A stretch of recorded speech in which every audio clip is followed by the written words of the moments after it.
ਵਾਹਿਗੁਰੂ ਜੀ ਕਾ ਖਾਲਸਾ ਵਾਹਿਗੁਰੂ ਜੀ ਕੀ ਫਤਿਹ। ਅੱਜ ਦੀ ਇਸ ਵੀਡੀਓ ਦੇ ਵਿੱਚ ਮੈਂ ਮੁੱਖ ਰੂਪ ਦੇ ਵਿੱਚ ਦੋ ਪ੍ਰਸੰਗ ਕਵੀ ਸੰਤੋਖ ਸਿੰਘ ਦੇ ਲਿਖੇ ਹੋਏ ਸੂਰਜ ਪ੍ਰਕਾਸ਼ ਗ੍ਰੰਥ ਦੇ ਵਿੱਚੋਂ ਆਪ ਜੀ ਦੇ ਨਾਲ ਸਾਂਝੇ ਕਰਨੇ ਹਨ,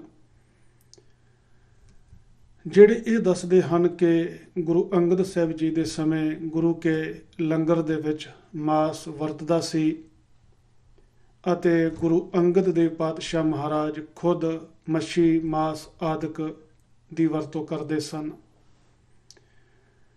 ਪਹਿਲਾ ਪ੍ਰਸੰਗ ਜੋ ਕਿ ਤੁਸੀਂ ਸਕਰੀਨ ਦੇ ਉੱਪਰ ਦੇਖ ਸਕਦੇ ਹੋ, ਸੂਰਜ ਪ੍ਰਕਾਸ਼ ਗ੍ਰੰਥ ਦੀ ਰਾਸ ਪਹਿਲੀ ਹੈ, ਅਧਿਆਏ 15ਵਾਂ ਹੈ, ਜਿਸ ਦਾ ਸਿਰਲੇਖ ਹੈ ਕਿ ਸ਼੍ਰੀ ਅਮਰਦਾਸ ਜੀ ਦਾ ਗੁਰੂ ਅੰਗਦ ਜੀ ਨਾਲ ਮਿਲਾਪ। ਇਸ ਅਧਿਆਏ ਦੇ ਵਿੱਚ ਉਹ ਸਾਰਾ ਪ੍ਰਸੰਗ ਸੰਤੋਖ ਸਿੰਘ ਨੇ ਲਿਖਿਆ ਹੈ, ਜਦੋਂ ਬਾਬਾ ਅਮਰਦਾਸ ਜੀ ਪਹਿਲੀ ਵਾਰੀ ਬੀਬੀ ਅਮਰੋ ਜੀ ਦੇ ਮੁਖ ਤੋਂ ਗੁਰਬਾਣੀ ਦਾ ਪਾਠ ਸੁਣਦੇ ਹਨ ਔਰ ਬੀਬੀ ਅਮਰੋ ਜੀ ਨੂੰ ਬੇਨਤੀ ਕਰਦੇ ਹਨ ਤੇ ਬੀਬੀ ਅਮਰੋ ਜੀ ਬਾਬੇ ਅਮਰਦਾਸ ਜੀ ਨੂੰ ਆਪਣੇ ਨਾਲ ਲੈ ਕੇ ਖਡੂਰ ਨਗਰ ਵਿਖੇ ਗੁਰੂ ਅੰਗਦ ਦੇਵ ਪਾਤਸ਼ਾਹ ਮਹਾਰਾਜ ਜੀ ਦੇ ਪਾਸ ਅੱਪੜਦੇ ਹਨ। ਉੱਥੇ ਜਾ ਕੇ ਬਾਬਾ ਅਮਰਦਾਸ ਜੀ ਗੁਰੂ ਅੰਗਦ ਦੇਵ ਪਾਤਸ਼ਾਹ ਮਹਾਰਾਜ ਜੀ ਨੂੰ ਮਿਲਦੇ ਹਨ, ਆਪਸ ਦੇ ਵਿੱਚ ਗੱਲਬਾਤ ਹੁੰਦੀ ਹੈ, ਸੁੱਖ ਸ਼ਾਂਤ ਪੁੱਛਦੇ ਹਨ। ਔਰ ਫਿਰ ਇਸ ਅਧਿਆਏ ਦੇ ਜਿਸ ਵੇਲੇ ਤੁਸੀਂ 26ਵੇਂ ਅੰਕ ਦੇ ਉੱਪਰ ਅੱਪੜਦੇ ਹੋ, ਉੱਥੇ ਸੰਤੋਖ ਸਿੰਘ ਨੇ ਵਾਕ ਲਿਖੇ ਨੇ ਕਿ ਕੁਸਲ ਸ਼ੇਮ ਸਭ ਪੂਛ ਕੈ ਨਿਜ ਨਿਕਟ ਬਿਠਾਇਓ, ਅਪਰ ਬਾਤ ਕੁਛ ਜਗਤ ਕੀ ਬੂਝਤ ਹਰਖਾਇਓ। ਕਿ ਗੁਰੂ ਅੰਗਦ ਦੇਵ ਜੀ ਨੇ ਬਾਬੇ ਅਮਰਦਾਸ ਪਾਤਸ਼ਾਹ ਜੀ ਦੇ ਕੋਲੋਂ ਸੁੱਖ ਸ਼ਾਂਤ ਪੁੱਛੀ, ਉਹਨਾਂ ਨੂੰ ਆਪਣੇ ਕੋਲ ਬਿਠਾਇਆ। ਕੁਝ ਸਮਾਂ ਆਪਸ ਦੇ ਵਿੱਚ ਸੰਸਾਰ ਦੀ ਵਿਹਾਰ ਦੀ ਰਿਸ਼ਤੇਦਾਰੀ ਦੀ ਆਪਸ ਦੇ ਵਿੱਚ ਗੱਲਬਾਤ ਚੱਲੀ ਤਾਂ ਕਿਤਕ ਸਮੋ ਬੀਤਿਓ ਜਬੈ ਬੈਠੇ ਗੁਰ ਪਾਸੋ, ਆਏ ਰਸੋਈਆ ਥਿਤ ਭਇਓ ਕੀਨਸ ਅਰਦਾਸੋ। ਜਦੋਂ ਆਪਸ ਦੇ ਵਿੱਚ ਗੱਲਬਾਤ ਕਰਦਿਆਂ ਹੋਇਆਂ ਬੈਠਿਆਂ ਹੋਇਆਂ ਕੁਝ ਸਮਾਂ ਬਤੀਤ ਹੋ ਗਿਆ ਤੇ ਸੰਤੋਖ ਸਿੰਘ ਲਿਖਦਾ ਹੈ, ਉਸ ਵੇਲੇ ਰਸੋਈਏ ਨੇ ਆਣ ਕੇ ਗੁਰੂ ਅੰਗਦ ਦੇਵ ਪਾਤਸ਼ਾਹ ਮਹਾਰਾਜ ਜੀ ਦੇ ਪਾਸ ਬੇਨਤੀ ਕੀਤੀ ਕਿ ਪ੍ਰਭ ਜੀ, ਸਿੱਧ ਆਹਾਰ ਹੈ ਸੁਨ ਉਠੇ ਕਿਰਪਾਲਾ, ਬੁੱਢੇ ਆਦਿਕ ਸਿੱਖ ਸਭ ਆਏ ਤਿਸ ਕਾਲਾ। ਕਿ ਪਾਤਸ਼ਾਹ ਭੋਜਨ ਤਿਆਰ ਹੈ, ਲੰਗਰ ਤਿਆਰ ਹੈ। ਗੁਰੂ ਅੰਗਦ ਦੇਵ ਪਾਤਸ਼ਾਹ ਮਹਾਰਾਜ ਜੀ ਨੇ ਸੁਣਿਆ ਹੈ, ਸਤਿਗੁਰੂ ਪਾਤਸ਼ਾਹ ਮਹਾਰਾਜ ਉੱਠੇ ਨੇ। ਔਰ ਸੰਤੋਖ ਸਿੰਘ ਉਚੇਚੇ ਤੌਰ ਤੇ ਲਿਖਦਾ ਹੈ ਕਿ ਉਸ ਵੇਲੇ ਗੁਰੂ ਅੰਗਦ ਦੇਵ ਪਾਤਸ਼ਾਹ ਮਹਾਰਾਜ ਜੀ ਦੇ ਪਾਸ ਬਾਬਾ ਬੁੱਢਾ ਜੀ ਵਰਗੇ ਜਿਹੜੇ ਸਿੱਖ ਨੇ ਉਹ ਵੀ ਸਤਿਗੁਰਾਂ ਦੇ ਨਾਲ ਨੇ ਔਰ ਉਹ ਵੀ ਸਤਿਗੁਰਾਂ ਦੇ ਨਾਲ ਚੱਲ ਕੇ ਗੁਰੂ ਕੇ ਲੰਗਰ ਦੇ ਵਿੱਚ ਅੱਪੜੇ ਹਨ। ਪੰਕਤ ਬੈਠੀ ਮਿਲ ਤਬੈ ਗੁਰ ਬੀਚ ਸੁਹਾਏ, ਮਿਲ ਸੰਗਤ ਤਹਿ ਅਮਰ ਜੀ ਬੈਠੇ ਤਿਸ ਥਾਏ। ਪੰਗਤ ਲੱਗੀ ਹੈ, ਗੁਰੂ ਅੰਗਦ ਦੇਵ ਪਾਤਸ਼ਾਹ ਮਹਾਰਾਜ, ਬਾਬਾ ਬੁੱਢਾ ਜੀ, ਬਾਕੀ ਸਾਰੇ ਸਿੱਖ ਬੈਠੇ ਹੋਏ ਹਨ ਔਰ ਉਹਨਾਂ ਸਾਰੇ ਸਿੱਖਾਂ ਦੇ ਨਾਲ ਹੀ ਬਾਬਾ ਅਮਰਦਾਸ ਜੀ ਵੀ ਉਸ ਪੰਗਤ ਦੇ ਵਿੱਚ ਬੈਠ ਗਏ ਹਨ। ਫਿਰ ਸੰਤੋਖ ਸਿੰਘ ਕਹਿੰਦਾ ਕਿ ਪਹਿਤ ਭਾਤ ਵਰਤਿਓ ਪ੍ਰਥਮ, ਪੁਨ ਆਮਿਖ ਆਵਾ, ਇੱਕ ਦਿਸ਼ ਪੰਕਤ ਮਹਿ ਦਿਓ ਤਬ ਇਨ ਦਰਸਾਵਾ। ਗੁਰੂ ਕੇ ਲੰਗਰ ਦੇ ਵਿੱਚ ਪਹਿਤ ਭਾਤ ਵਰਤਿਓ ਪ੍ਰਥਮ, ਸਭ ਤੋਂ ਪਹਿਲਾਂ ਪਹਿਤ ਭਾਤ ਦਾ ਭਾਵ ਹੈ ਦਾਲ ਤੇ ਚਾਵਲ। ਪਹਿਲਾਂ ਕੀ ਵਰਤਿਆ? ਕਹਿੰਦੇ ਨੇ ਸਭ ਤੋਂ ਪਹਿਲਾਂ ਦਾਲ ਤੇ ਚਾਵਲ ਸਾਰੀ ਪੰਗਤ ਨੂੰ ਵਰਤਾ ਦਿੱਤਾ ਗਿਆ। ਪੁਨ ਆਮਿਖ ਆਵਾ, ਉਸ ਤੋਂ ਬਾਅਦ ਆਮਿਖ ਕਹਿੰਦੇ ਨੇ ਮਾਸ ਨੂੰ। ਉਸ ਤੋਂ ਬਾਅਦ ਫਿਰ ਕਹਿੰਦੇ ਨੇ ਮਾਸ ਵਰਤਣਾ ਸ਼ੁਰੂ ਹੋ ਗਿਆ। ਇੱਕ ਦਿਸ਼ ਪੰਕਤ ਮਹਿ ਦਿਓ ਤਬ ਇਨ ਦਰਸਾਵਾ। ਤੋਂ ਜਿਹੜੀਆਂ ਪੰਗਤਾਂ ਲੱਗੀਆਂ ਹੋਈਆਂ ਨੇ, ਇੱਕ ਪਾਸੇ ਬਾਬੇ ਅਮਰਦਾਸ ਜੀ ਨੇ ਵੇਖਿਆ ਕਿ ਦਾਲ ਤੇ ਚਾਵਲ ਵਰਤਣ ਤੋਂ ਬਾਅਦ ਹੁਣ ਮਾਸ ਵਰਤਣਾ ਸ਼ੁਰੂ ਹੋ ਗਿਆ ਹੈ। ਬਾਬੇ ਅਮਰਦਾਸ ਜੀ ਦੀ ਨਿਗਾਹ ਉਸ ਮਾਸ ਵਰਤਾਉਣ ਵਾਲੇ ਲਾਂਗਰੀ ਦੇ ਉੱਪਰ ਪੈ ਗਈ ਤੇ ਸੰਤੋਖ ਸਿੰਘ ਕਹਿੰਦਾ ਕਿ ਬਹੁ ਗਿਲਾਨ ਠਾਨੀ ਹਿਰਦੈ, ਇਮ ਕਰਤ ਵਿਚਾਰਾ, ਮੈਂ ਆਮਖ ਖਾਇਓ ਨਾ ਕਬ ਕਰ ਅੰਨ ਆਹਾਰਾ। ਇਹ ਦੇਖ ਕੇ ਕਿ ਪੰਗਤ ਦੇ ਵਿੱਚ ਮਾਸ ਵਰਤਣਾ ਸ਼ੁਰੂ ਹੋ ਗਿਆ ਹੈ, ਬਾਬਾ ਅਮਰਦਾਸ ਜੀ ਜੋ ਕਿ ਕਦੇ ਮਾਸ ਦੀ ਵਰਤੋਂ ਕਰਦੇ ਨਹੀਂ ਸਨ, ਕਹਿੰਦੇ ਨੇ ਉਹਨਾਂ ਦੇ ਮਨ ਦੇ ਅੰਦਰ ਘਿਰਣਾ ਪੈਦਾ ਹੋ ਗਈ ਆਪਣੇ ਮਨ ਦੇ ਅੰਦਰ ਸੋਚਦੇ ਨੇ ਕਿ ਮੈਂ ਆਪਣੀ ਜ਼ਿੰਦਗੀ ਦੇ ਅੰਦਰ ਅੱਜ ਤੱਕ ਕਦੇ ਮਾਸ ਨਹੀਂ ਖਾਧਾ, ਮੈਂ ਤੇ ਹਮੇਸ਼ਾ ਅਨਾਜ ਖਾਧਾ ਹੈ। ਪਰ ਅੱਜ ਜਦੋਂ ਇਸ ਪੰਗਤ ਦੇ ਵਿੱਚ ਬੈਠਾ ਹਾਂ ਤੇ ਅੱਜ ਇਸ ਪੰਗਤ ਦੇ ਵਿੱਚ ਦਾਲ ਚਾਵਲ ਵਰਤਣ ਤੋਂ ਬਾਅਦ ਹੁਣ ਰਸੋਈਏ ਨੇ ਮਾਸ ਵਰਤਾਉਣਾ ਆਰੰਭ ਕਰ ਦਿੱਤਾ ਹੈ। ਪੰਕਤ ਮੈਂ ਅਬ ਬੈਠਗਾ ਕਿਮ ਹੋਏ ਬਚਾਊ, ਨਹਿ ਲੇਮੂ ਅਪਮਾਨ ਹੀ ਕਿਉਂ ਬੈਠਿਓ ਆਊ। ਹੁਣ ਮੈਂ ਪੰਗਤ ਦੇ ਵਿੱਚ ਤੇ ਆਣ ਕੇ ਬੈਠ ਗਿਆ ਹਾਂ, ਮੇਰਾ ਅੱਜ ਧਰਮ ਕਿਸ ਤਰੀਕੇ ਦੇ ਨਾਲ ਬਚੇਗਾ। ਮੈਂ ਤੇ ਅੱਜ ਤੱਕ ਆਪਣੀ ਜ਼ਿੰਦਗੀ ਦੇ ਅੰਦਰ ਕਦੇ ਮਾਸ ਦੀ ਵਰਤੋਂ ਨਹੀਂ ਕੀਤੀ, ਤੇ ਜੇ ਹੁਣ ਮੈਂ ਮਾਸ ਲੈਣ ਤੋਂ ਇਨਕਾਰ ਕਰ ਦਿੰਦਾ ਹਾਂ, ਇਹ ਨਿਰਾਦਰ ਹੋਵੇਗਾ ਪੰਗਤ ਦਾ, ਇਹ ਨਿਰਾਦਰ ਹੋਵੇਗਾ ਗੁਰੂ ਕੇ ਲੰਗਰ ਦਾ। ਮੈਨੂੰ ਆਖਣਗੇ ਕਿ ਜੇ ਤੂੰ ਇਹ ਮਾਸ ਖਾਣਾ ਨਹੀਂ ਸੀ ਫਿਰ ਪੰਗਤ ਦੇ ਵਿੱਚ ਆਣ ਕੇ ਬੈਠਾ ਕਿਉਂ। ਤੋ ਆਇਓ ਸਤਿਗੁਰ ਕਰਨ ਕੋ ਬਿਗੜੈ ਇਮ ਬਾਤੀ, ਸਿੱਖ ਨਾ ਕਰ ਹੈ ਮੋਹਿ ਕੋ ਮਨ ਹਟ ਇਸ ਭਾਂਤੀ। ਮੈਂ ਤੇ ਆਪਣੇ ਘਰ ਤੋਂ ਆਇਆ ਸੀ ਗੁਰੂ ਅੰਗਦ ਸਾਹਿਬ ਜੀ ਨੂੰ ਆਪਣਾ ਗੁਰੂ ਧਾਰਨ ਕਰਨ ਵਾਸਤੇ, ਮੈਂ ਤੇ ਗੁਰੂ ਦੀ ਖੋਜ ਦੇ ਵਿੱਚ ਇੱਥੇ ਅਪੜਿਆ ਸੀ।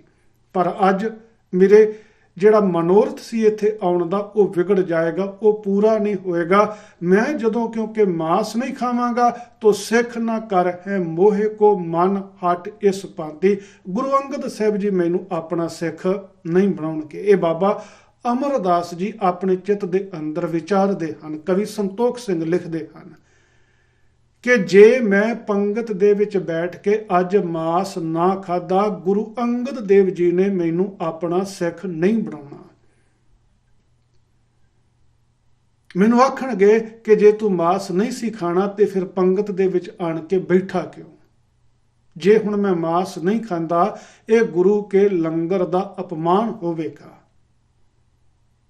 ਤੇ ਜੇਕਰ ਮੈਂ ਖਾਂਦਾ ਹਾਂ ਮੇਰਾ ਧਰਮ ਜਾਂਦਾ ਹੈ, ਜੋ ਮੈਂ ਸਾਰੀ ਜ਼ਿੰਦਗੀ ਅੱਜ ਤੱਕ ਕਦੇ ਮਾਸ ਦੀ ਵਰਤੋਂ ਨਹੀਂ ਕੀਤੀ।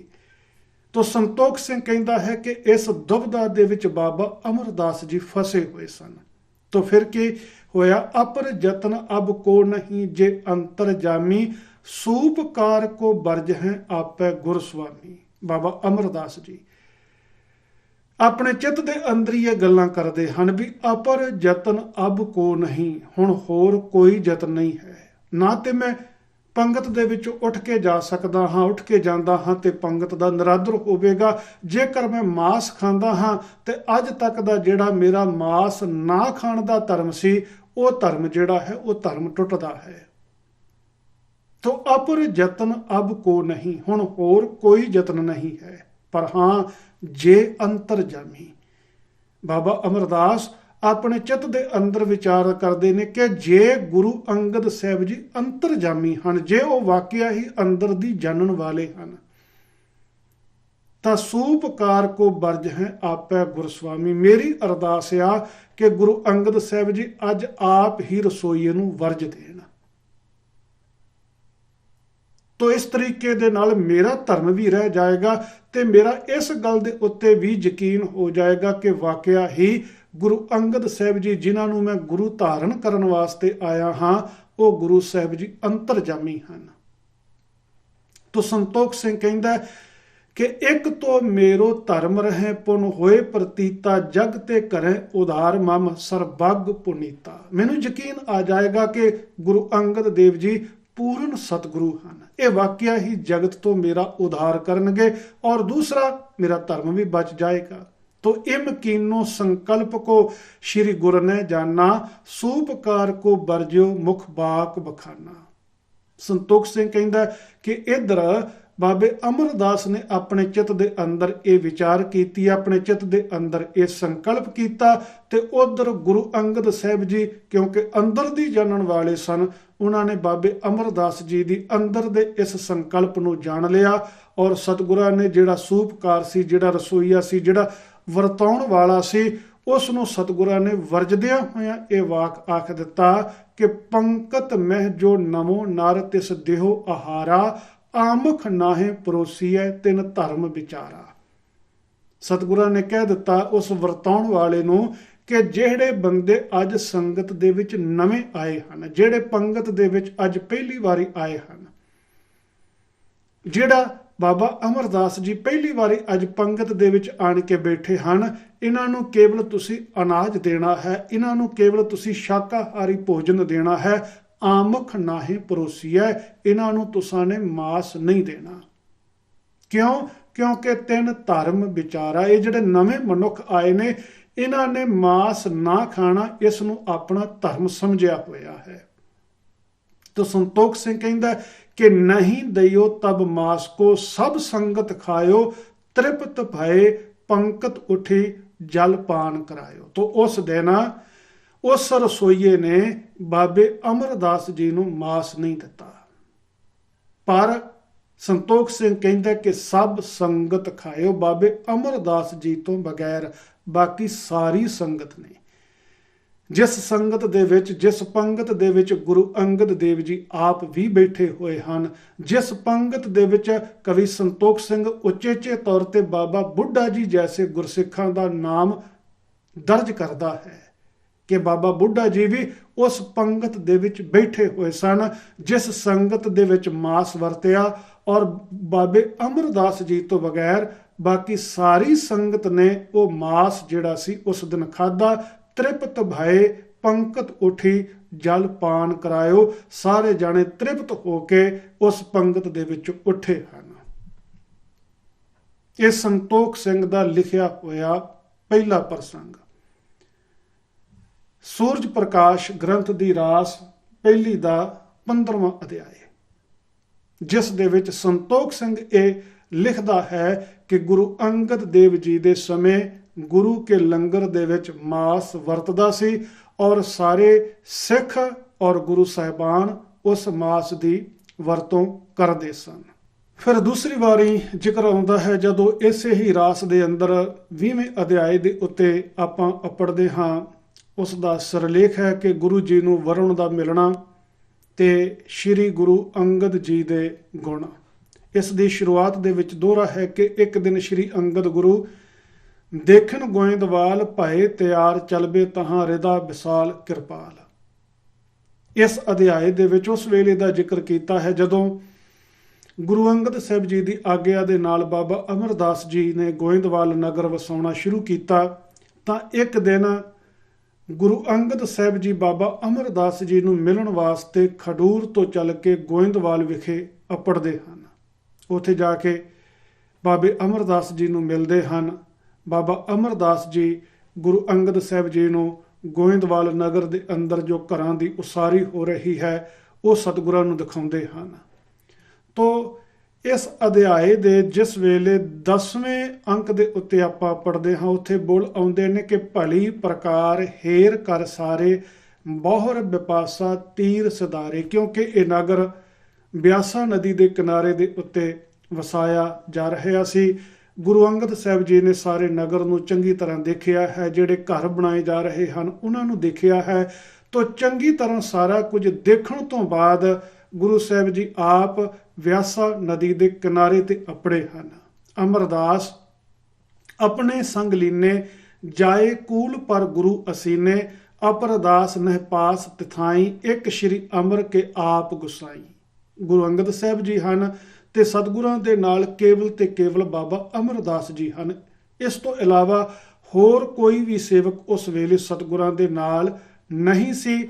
ਸਲਤਾ ਕੂਲ ਸਥਿਤ ਕੋ ਜਾਣ, ਜਲ ਪਤ ਪ੍ਰਾਪਤ ਪਾ ਤੇ ਸਥਾਨ। ਤੇ ਗੁਰੂ ਅੰਗਦ ਸਾਹਿਬ ਜੀ ਬਿਆਸਾ ਨਦੀ ਦੇ ਕਿਨਾਰੇ ਦੇ ਉੱਤੇ ਬਿਰਾਜਮਾਨ ਹਨ। ਸੰਤੋਖ ਸਿੰਘ ਕਹਿੰਦਾ ਹੈ ਕਿ ਉਸ ਵੇਲੇ ਕੀ ਹੋਇਆ, ਜਿਹੜਾ ਜਲ ਪਤ ਹੈ, ਜਲ ਪਤ ਦਾ ਭਾਵ ਜਿਹੜਾ ਜਲ ਦਾ ਦੇਵਤਾ ਹੈ, ਜਿਸ ਨੂੰ ਸਨਾਤਨ ਮਤ ਦੇ ਅੰਦਰ ਵਰੁਣ ਦੇਵਤਾ ਆਖਿਆ ਜਾਂਦਾ ਹੈ, ਜਲ ਦੇਵਤਾ ਆਖਿਆ ਜਾਂਦਾ ਹੈ। ਸੰਤੋਖ ਸਿੰਘ ਕਹਿੰਦਾ ਕਿ ਉਸ ਵੇਲੇ ਉਹ ਜਲ ਦੇਵਤਾ ਜਿਹੜਾ ਸੀ ਉਹ ਪ੍ਰਗਟ ਹੋਇਆ, ਜਿਸ ਵੇਲੇ ਬਿਆਸਾ ਨਦੀ ਦੇ ਕਿਨਾਰੇ ਤੇ ਗੁਰੂ ਅੰਗਦ ਸਾਹਿਬ ਜੀ ਅਤੇ ਬਾਬਾ ਅਮਰਦਾਸ ਜੀ ਦੋਨੋਂ ਜਾਣੇ ਬੈਠੇ ਹੋਏ ਸਨ। ਤਾਂ ਉਸਨੇ ਕੀ ਕੀਤਾ, ਰੁਚਰ ਜਾਤ ਕੀ ਸਫਰੀ ਏਕਾ, ਆਗੇ ਧਾਰ ਕਰ ਮਸਤਕ ਟੇਕਾ, ਸ਼੍ਰੀ ਪ੍ਰਭ ਕੀਨ ਪੁਨੀਤ ਸਥਾਨਾ, ਪਦ ਪੰਕਜ ਪਰਸੇ ਜਬ ਆਨਾ। ਉਸਨੇ ਆਣ ਕੇ ਗੁਰੂ ਅੰਗਦ ਸਾਹਿਬ ਜੀ ਨੂੰ ਨਮਸਕਾਰ ਕੀਤੀ ਹੈ। ਔਰ ਨਮਸਕਾਰ ਕਰਨ ਵੇਲੇ ਭੇਟਾ ਕੀ ਰੱਖੀ, ਰੁਚਰ ਜਾਤ ਕੀ ਸਫਰੀ ਏਕਾ। ਰੁਚਰ ਕਹਿੰਦੇ ਨੇ ਵਧੀਆ, ਜਾਤ ਕਹਿੰਦੇ ਨੇ ਕਿਸਮ ਨੂੰ, ਸਫਰੀ ਕਹਿੰਦੇ ਨੇ ਮੱਛੀ ਨੂੰ। ਇਹ ਅਰਥ ਭਾਈ ਵੀਰ ਸਿੰਘ ਜੀ ਦੇ ਅੱਗੇ ਆਪਣੇ ਕੀਤੇ ਹੋਏ ਹਨ ਕਿ ਚੰਗੀ ਕਿਸਮ ਦੀ ਇੱਕ ਮੱਛੀ। ਉਸਨੇ ਇੱਕ ਵਧੀਆ ਕਿਸਮ ਦੀ ਮੱਛੀ ਜਿਹੜੀ ਸੀ ਉਹ ਗੁਰੂ ਅੰਗਦ ਦੇਵ ਪਾਤਸ਼ਾਹ ਮਹਾਰਾਜ ਜੀ ਦੇ ਅੱਗੇ ਰੱਖ ਕੇ ਸਤਿਗੁਰਾਂ ਨੂੰ ਮੱਥਾ ਟੇਕਿਆ। ਇੱਕ ਵਧੀਆ ਕਿਸਮ ਦੀ ਮੱਛੀ ਗੁਰੂ ਅੰਗਦ ਸਾਹਿਬ ਜੀ ਨੂੰ ਭੇਟਾ ਕੀਤੀ ਤੇ ਆਖਿਆ, ਪਾਤਸ਼ਾਹ ਆਪ ਜੀ ਨੇ ਬੜੀ ਕਿਰਪਾ ਕੀਤੀ, ਇੱਥੇ ਆਣ ਕੇ ਆਪਣੇ ਚਰਨ ਪਾਏ, ਇਸ ਜਗ੍ਹਾ ਨੂੰ ਤੁਸਾਂ ਨੇ ਪਵਿੱਤਰ ਕੀਤਾ। ਸਲਤਾ ਕੂਲ ਬਸਾਇਓ ਪੁਰਕੋ, ਕਰਿਓ ਅਨੁਗ੍ਰਹਿ ਆਪਣੇ ਉਰਕੋ। ਸਤ ਸੰਗਤ ਸਿਮਰੈ ਸਤਨਾਮੂ, ਕਰੈ ਇਸ਼ਨਾਨ ਸੋ ਜਲ ਅਬਿਰਾਮੋ। ਉਹ ਵਰੁਣ ਦੇਵਤਾ ਗੁਰੂ ਅੰਗਦ ਦੇ ਪਾਤਸ਼ਾਹ ਮਹਾਰਾਜ ਜੀ ਨੂੰ ਕਹਿੰਦਾ, ਪਾਤਸ਼ਾਹ ਤੁਸਾਂ ਨੇ ਬੜੀ ਕਿਰਪਾ ਕੀਤੀ ਜੋ ਤੁਸਾਂ ਨੇ ਆਪਣੇ ਮੁਬਾਰਕ ਚਰਨ ਇੱਥੇ ਆਣ ਕੇ ਪਾਏ ਨੇ, ਜੋ ਤੁਸਾਂ ਨੇ ਇੱਥੇ ਇਸ ਸੋਹਣੇ ਨਗਰ ਨੂੰ ਵਸਾਉਣਾ ਕੀਤਾ ਹੈ। ਆਉਣ ਵਾਲੇ ਸਮੇਂ ਦੇ ਅੰਦਰ ਸੰਗਤਾਂ ਇੱਥੇ ਆਉਣਗੀਆਂ, ਇੱਥੇ ਆਣ ਕੇ ਇਸ਼ਨਾਨ ਕਰਨਗੀਆਂ, ਇੱਥੇ ਆਣ ਕੇ ਪ੍ਰਮਾਤਮਾ ਦਾ ਨਾਮ ਜਿਹੜਾ ਹੈ ਉਹ ਸਿਮਰਿਆ ਕਰਨਗੀਆਂ। ਸਲਤਾ ਸਫਲ ਹੋਏ ਪੱਗ ਪਰਸੇ, ਮੈਂ ਵੀ ਰਾਵਰ ਕੇ ਪੱਗ ਦਰਸੇ। ਤੁਹਾਡੇ ਆਉਣ ਦੇ ਨਾਲ ਬਿਆਸਾ ਨਦੀ ਜਿਹੜੀ ਹੈ ਇਹ ਵੀ ਸਫਲੀ ਹੋ ਗਈ ਹੈ ਔਰ ਮੈਂ ਵੀ ਆਣ ਕੇ ਆਪ ਜੀ ਦੇ ਚਰਨ ਜਿਹੜੇ ਹਨ ਉਹ ਪਰਸੇ ਹਨ, ਆਪ ਜੀ ਦੇ ਦਰਸ਼ਨ ਕੀਤੇ ਹਨ। ਤੋ ਸੰਤੋਖ ਸਿੰਘ ਕਹਿੰਦਾ ਕਿ ਸੁਨ ਸਤਿਗੁਰ ਬੋਲੇ ਮੁਸਕਾਈ, ਕਰ ਸ਼੍ਰੀ ਅਮਰ ਬਰਨ ਸਫਲਾਈ। संगत में प्रसाद बरते हैं, सब ते आज्ञा जल में दे हैं। नाम वर्ण को करें उचार, इम सिखन मह रीति डार। गुरु अंगद दे पातशाह महाराज मुस्कुराए ਹਨ। ਆਖਿਆ, ਇਹ ਸ਼੍ਰੀ ਅਮਰਦਾਸ ਇਸ ਵਰਣ ਨੇ ਆਣ ਕੇ ਆਪਾਂ ਨੂੰ ਨਮਸਕਾਰ ਕੀਤੀ ਹੈ, ਆਪਣੇ ਅੱਗੇ ਭੇਟਾ ਰੱਖੀ ਹੈ, ਇਸ ਨੂੰ ਸਫਲਾ ਕਰੀਏ। ਤੋ ਸਤਿਗੁਰਾਂ ਨੇ ਉੱਥੇ ਵਰ ਦਿੱਤਾ। ਸੰਤੋਖ ਸਿੰਘ ਲਿਖਦਾ ਹੈ ਉਹ ਵਰ ਵੀ ਉਹ ਜਿਹੜਾ ਬਿਲਕੁਲ ਗੁਰਮਤ ਦੇ ਨਾਲ ਮੇਲ ਨਹੀਂ ਖਾਂਦਾ। ਸੰਤੋਖ ਸਿੰਘ ਕਹਿੰਦਾ ਕਿ ਸਤਿਗੁਰਾਂ ਨੇ ਵਰ ਇਹ ਦਿੱਤਾ ਵੀ ਸੰਗਤ ਮੈਂ ਪ੍ਰਸਾਦ ਵਰਤੈ ਹੈ। ਜਦੋਂ ਸੰਗਤ ਦੇ ਵਿੱਚ ਪ੍ਰਸ਼ਾਦ ਵਰਤਿਆ ਕਰੇਗਾ, ਕੜਾ ਪ੍ਰਸ਼ਾਦ ਦੀ ਦੇਗ ਵਰਤਿਆ ਕਰੇਗੀ ਤੇ ਹੋਵੇਗਾ ਕਿ ਸਭ ਤੇ ਆਗੇ ਜਲ ਮਹਿੰਦੇ ਹੈ। ਸੰਗਤ ਦੇ ਵਿੱਚ ਪ੍ਰਸ਼ਾਦ ਵਰਤਣ ਤੋਂ ਪਹਿਲਾਂ ਪ੍ਰਸ਼ਾਦ ਦਾ ਪਹਿਲਾ ਛਾਂਦਾ ਜਿਹੜਾ ਹੈ ਉਹ ਪਾਣੀ ਨੂੰ ਅਰਪਣ ਕੀਤਾ ਜਾਇਆ ਕਰੇਗਾ, ਜਲ ਨੂੰ ਅਰਪਣ ਕੀਤਾ ਜਾਇਆ ਕਰੇਗਾ। ਨਾਮ ਵਰਨ ਕੋ ਕਰੇ ਉਚਾਰ, ਇਮ ਸਿੱਖਨ ਮਹਿ ਰੀਤੀ ਡਾਰ। ਕਿ ਸਤਿਗੁਰਾਂ ਨੇ ਉਸ ਦਿਨ ਸਿੱਖਾਂ ਦੇ ਵਿੱਚ ਇਹ ਮਰਜ਼ਾਦਾ ਸ਼ੁਰੂ ਕਰ ਦਿੱਤੀ ਕਿ ਅੱਜ ਤੋਂ ਬਾਅਦ ਜਦੋਂ ਵੀ ਸੰਗਤ ਦੇ ਵਿੱਚ ਪ੍ਰਸ਼ਾਦ ਵਰਤਿਆ ਜਾਏਗਾ, ਪ੍ਰਸ਼ਾਦ ਦਾ ਸਭ ਤੋਂ ਪਹਿਲਾ ਛਾਂਦਾ ਜਿਹੜਾ ਹੈ ਉਹ ਜਲ ਦੇਵਤਾ ਨੂੰ ਅਰਪਣ ਕੀਤਾ ਜਾਇਆ ਕਰੇਗਾ। ਔਰ ਹੁਣ ਤੇ ਖੈਰ ਪੰਜਾਬ ਦੇ ਪਿੰਡਾਂ ਦੇ ਵਿੱਚ ਖੂਹ ਆਦਿਕ ਨਹੀਂ ਰਹੇ। ਮੈਂ ਆਪਣੇ ਬਚਪਨ ਦੇ ਅੰਦਰ ਇਹ ਰੀਤ ਕਈ ਪਿੰਡਾਂ ਦੇ ਵਿੱਚ ਆਪ ਖੁਦ ਦੇਖੀ ਹੈ ਕਿ ਜਿਸ ਵੇਲੇ ਕਿਧਰੇ ਅਖੰਡ ਪਾਠ ਦੀ ਆਰੰਭਤਾ ਹੋਣੀ ਜਾਂ ਅਖੰਡ ਪਾਠ ਦਾ ਭੋਗ ਪੈਣਾ, ਅਰਦਾਸ ਹੋਣੀ, ਅਰਦਾਸ ਤੋਂ ਬਾਅਦ ਹੁਕਮਨਾਮੇ ਤੋਂ ਬਾਅਦ ਜਿਵੇਂ ਆਪਾਂ ਪੰਜ ਪਿਆਰਿਆਂ ਦਾ ਪ੍ਰਸ਼ਾਦ ਕੱਢਦੇ ਹਾਂ, ਕੁਝ ਘਰਾਂ ਦੇ ਵਿੱਚ ਇਹੋ ਜਿਹੀ ਰੀਤੀ ਸੀ ਕਿ ਉਹ ਇੱਕ ਕੌਲੀ ਦੇ ਵਿੱਚ ਜਲ ਦੇਵਤੇ ਦਾ ਇੱਕ ਛਾਂਦਾ ਕੱਢ ਕੇ ਰੱਖਦੇ ਸਨ ਤੇ ਉਸ ਨੂੰ ਪਿੰਡ ਦੇ ਅੰਦਰ ਜਿਹੜਾ ਕੋਈ ਖੂਹ ਹੈ ਜਾਂ ਨੇੜੇ ਜਿਹੜੀ ਕੋਈ ਨਦੀ ਵਗਦੀ ਹੈ, ਕੋਈ ਦਰਿਆ ਵਗਦਾ ਹੈ, ਉੱਥੇ ਉਹ ਪਾ ਕੇ ਆਉਂਦੇ ਸਨ। ਔਰ ਇਹ ਜਿਹੜੀ ਗੁਰਮਤ ਦੇ ਉਲਟ ਰੀਤ ਪ੍ਰਚਲਿਤ ਹੋਈ ਹੈ ਜਾਂ ਇਹੋ ਜਿਹੀਆਂ ਹੋਰ ਜਿੰਨੀਆਂ ਵੀ ਗੁਰਮਤ ਵਿਰੋਧੀ ਰੀਤਾਂ ਪ੍ਰਚਲਿਤ ਹਨ ਸਾਡੇ ਸਮਾਜ ਦੇ ਅੰਦਰ, ਉਹਨਾਂ ਦੇ ਪ੍ਰਚਲਿਤ ਹੋਣ ਦਾ ਮੁੱਖ ਕਾਰਨ ਹੈ ਨਿਤਾ ਪ੍ਰਤੀ ਸਾਡੇ ਗੁਰ ਅਸਥਾਨਾਂ ਦੇ ਉੱਤੇ ਇਹੋ ਜਿਹੀਆਂ ਗੁਰਮਤ ਵਿਰੋਧੀ ਲਿਖਤਾਂ ਦੀਆਂ ਕਥਾ ਕਹਾਣੀਆਂ ਹਰ ਰੋਜ਼ ਪੜ੍ਹੀਆਂ ਜਾਣੀਆਂ। ਖੈਰ, ਮੈਂ ਆਪਣੇ ਵਿਸ਼ੇ ਵੱਲ ਆਵਾਂ। ਸੰਤੋਖ ਸਿੰਘ ਨੇ ਉੱਥੇ ਵਾਕ ਲਿਖੇ ਨੇ, ਕਹਿੰਦਾ, ਹਾਥ ਜੋੜ ਸ਼੍ਰੀ ਅਮਰ ਉਚਾਰੀ, ਤਿਮ ਹੋਏ ਜਥਾ ਰਜਾਏ ਤੁਮਾਰੀ, ਬੌਰ ਬਿਦਾ ਹੋਏ ਬਰਨ ਪਧਾਰਾ, ਸ਼੍ਰੀ ਅੰਗਦ ਤਬ ਬਾਕ ਉਚਾਰਾ। ਕਿ ਬਾਬੇ ਅਮਰਦਾਸ ਜੀ ਨੇ ਹੱਥ ਜੋੜ ਕੇ ਆਖਿਆ, ਪਾਤਸ਼ਾਹ ਅੱਜ ਤੋਂ ਬਾਅਦ ਇਸੇ ਤਰੀਕੇ ਦੇ ਨਾਲ ਹੀ ਹੋਵੇਗਾ। ਸਿੱਖ ਜਦੋਂ ਵੀ ਪ੍ਰਸ਼ਾਦ ਵਰਤਾਉਣਗੇ ਪਹਿਲਾ ਛਾਂਦਾ ਵਰੁਣ ਦੇਵਤੇ ਨੂੰ ਅਰਪਣ ਕਰਿਆ ਕਰਨਗੇ। ਉਸ ਤੋਂ ਬਾਅਦ ਵਰੁਣ ਦੇਵਤਾ ਸਤਿਗੁਰਾਂ ਤੋਂ ਵਿਦਾ ਲੈ ਕੇ ਚਲਿਆ ਗਿਆ ਤੇ ਗੁਰੂ ਅੰਗਦ ਦੇ ਪਾਤਸ਼ਾਹ ਬਾਬੇ ਅਮਰਦਾਸ ਜੀ ਨੂੰ ਆਖਦੇ ਹਨ, ਕਹਿੰਦੇ ਹਨ, ਇਹ ਸਫਰੀ ਕਰ ਤਿਆਰ ਮੰਗਾਵੋ, ਤੂਰਨ ਕਰਕੇ ਇਹਾਂ ਲਿਆਵੋ। ਕਿ ਬਾਬਾ ਅਮਰਦਾਸ ਜੀ ਇਹ ਵਧੀਆ ਕਿਸਮ ਦੀ ਮੱਛੀ ਜੋ ਵਰੁਣ ਦੇਵਤਾ ਨੇ ਆਣ ਕੇ ਆਪਾਂ ਨੂੰ ਅਰਪਣ ਕੀਤੀ ਹੈ, ਮੱਥਾ ਟੇਕਿਆ ਹੈ, ਤੁਸੀਂ ਇਸ ਮੱਛੀ ਨੂੰ ਤਿਆਰ ਕਰਕੇ ਇੱਥੇ ਲੈ ਕੇ ਆਵੋ। ਤੋ ਹੋਤੋ ਦੂਰ ਇੱਕ ਸਿੱਖ ਬੁਲਾਇਓ, ਤਿਸ ਕੋ ਦੇਕਰ ਨਗਰ ਪਠਾਇਓ। ਉਸ ਵੇਲੇ ਇੱਕ ਸਿੱਖ ਕੁਝ ਦੂਰੀ ਤੇ ਖਲੋਤਾ ਹੋਇਆ ਸੀ। ਬਾਬੇ ਅਮਰਦਾਸ ਜੀ ਨੇ ਉਸ ਸਿੱਖ ਨੂੰ ਆਵਾਜ਼ ਦਿੱਤੀ ਹੈ ਔਰ ਉਸ ਸਿੱਖ ਨੂੰ ਆਵਾਜ਼ ਦੇ ਕੇ ਪਾਸ ਬੁਲਾਇਆ ਹੈ। ਤੇ ਉਹ ਵਧੀਆ ਕਿਸਮ ਦੀ ਮੱਛੀ ਜਿਹੜੀ ਜਲ ਦੇਵਤਾ ਨੇ ਗੁਰੂ ਅੰਗਦ ਦੇਵ ਜੀ ਨੂੰ ਅਰਪਣ ਕੀਤੀ ਸੀ, ਉਹ ਮੱਛੀ ਉਸ ਸਿੱਖ ਦੇ ਹਵਾਲੇ ਕੀਤੀ ਹੈ ਔਰ ਉਸ ਸਿੱਖ ਨੂੰ ਆਖਿਆ ਹੈ ਕਿ ਇਸ ਨੂੰ ਨਗਰ ਦੇ ਵਿੱਚ ਲਿਜਾ ਕੇ ਇਸ ਨੂੰ ਤਿਆਰ ਕਰਕੇ ਵਾਪਸ ਲੈ ਕੇ ਆ। ਇੱਕ ਬੇਨਤੀ ਮੈਂ ਇੱਥੇ ਹੋਰ ਕਰ ਦੇਣੀ ਚਾਹੁੰਦਾ ਹਾਂ। ਭਾਈ ਵੀਰ ਸਿੰਘ ਜਿਨ੍ਹਾਂ ਨੇ ਇਸ ਗ੍ਰੰਥ ਦੀ ਸੰਪਾਦਨਾ ਕੀਤੀ ਹੈ, ਜਿਨ੍ਹਾਂ ਨੇ ਥਾਂ ਥਾਂ ਦੇ ਉੱਤੇ ਫੁੱਟ ਨੋਟ ਲਿਖੇ ਹਨ, ਇਸ ਪ੍ਰਸੰਗ ਦੇ ਸੰਬੰਧ ਦੇ ਵਿੱਚ ਵੀ ਉਹਨਾਂ ਨੇ ਫੁੱਟ ਨੋਟ ਲਿਖਿਆ ਹੋਇਆ ਹੈ। ਸਕਰੀਨ ਦੇ ਉੱਪਰ ਤੁਸੀਂ ਦੇਖ ਸਕਦੇ ਹੋ। ਕਿਸੇ ਨੇ ਪੜ੍ਹਨਾ ਹੋਵੇ ਤੇ ਵੀਡੀਓ ਨੂੰ ਪੌਜ਼ ਕਰਕੇ ਇਸ ਨੂੰ ਪੜ੍ਹ ਸਕਦਾ ਹੈ। ਮੈਂ ਪੜ੍ਹ ਕੇ ਨਹੀਂ ਸੁਣਾਵਾਂਗਾ, ਪਰ ਉਹਨਾਂ ਨੇ ਇਹ ਲਿਖਿਆ ਹੈ। ਕਹਿੰਦੇ ਨੇ ਕਿ ਤਕਰੀਬਨ ਸੰਤੋਖ ਸਿੰਘ ਦੀਆਂ ਲਿਖਤਾਂ ਦੇ 5 ਨੁਸਖੇ ਅਸਾਂ ਨੇ ਪੜਚੋਲੇ ਹਨ ਔਰ ਉਹਨਾਂ 5 ਨੁਸਖਿਆਂ ਦੇ ਅੰਦਰ ਇਹ ਪਾਠ ਇਸੇ ਤਰੀਕੇ ਦੇ ਨਾਲ ਹੀ ਹੈ। ਇਸ ਦੇ ਵਿੱਚ ਕੋਈ ਮਿਲਾਵਟ ਨਹੀਂ ਹੈ। ਸੰਤੋਖ ਸਿੰਘ ਨੇ ਇਹ ਅਧਿਆਏ ਇਸੇ ਤਰੀਕੇ ਦੇ ਨਾਲ ਹੀ ਲਿਖਿਆ ਹੈ। ਪਰ ਨਾਲ ਉਹਨਾਂ ਨੇ ਲਿਖਿਆ ਹੈ ਕਿ ਕਿਸੇ ਬ੍ਰਾਹਮਣ ਨੇ, ਜਿਹੜਾ ਕੋਈ ਮਾਸ ਖਾਣ ਦਾ ਵਿਰੋਧੀ ਸੀ, ਉਸ ਨੇ ਆਪਣੇ ਛਾਪੇ ਦੇ ਇੱਕ ਨੁਸਖੇ ਦੇ ਵਿੱਚ ਇਸ ਪਾਠ ਨੂੰ ਬਦਲ ਦਿੱਤਾ ਹੈ। ਤੇ ਜਿਸ ਤਰੀਕੇ ਦੇ ਨਾਲ ਉਸ ਬ੍ਰਾਹਮਣ ਨੇ ਉਸ ਪਾਠ ਨੂੰ ਬਦਲਿਆ ਹੈ, ਉਹ ਵੀ ਭਾਈ ਵੀਰ ਸਿੰਘ ਨੇ ਆਪਣੇ ਉਸ ਫੁੱਟ ਨੋਟ ਦੇ ਵਿੱਚ ਉਹ ਸਾਰਾ ਲਿਖ ਦਿੱਤਾ ਹੈ। ਪਰ ਉਹ ਕਹਿੰਦੇ ਨੇ ਅਸਲ ਪਾਠ ਜਿਹੜਾ ਸੰਤੋਖ ਸਿੰਘ ਦਾ ਲਿਖਿਆ ਹੋਇਆ ਹੈ ਉਹ ਇਸੇ ਤਰੀਕੇ ਦੇ ਨਾਲ ਹੀ ਹੈ ਕਿ ਜਲ ਦੇਵਤਾ ਨੇ ਗੁਰੂ ਅੰਗਦ ਦੇਵ ਜੀ ਨੂੰ ਮੱਛੀ ਲਿਆਣ ਕੇ ਦਿੱਤੀ ਤੇ ਬਾਬੇ ਅਮਰਦਾਸ ਜੀ ਨੇ ਇੱਕ ਸੇਵਕ ਨੂੰ ਪਾਸ ਬੁਲਾ ਕੇ ਉਹ ਮੱਛੀ ਉਸ ਦੇ ਹਵਾਲੇ ਕੀਤੀ। ਉਸ ਨੂੰ ਆਖਿਆ ਕਿ ਇਸ ਮੱਛੀ ਨੂੰ ਤੁਸੀਂ ਤਿਆਰ ਕਰਕੇ ਲਿਆਓ। ਬੋਲ ਲਿਖੇ ਨੇ ਕਿ ਤਿਸ ਕੋ ਦੇ ਕਰ ਨਗਰ ਪਠਾਇਓ।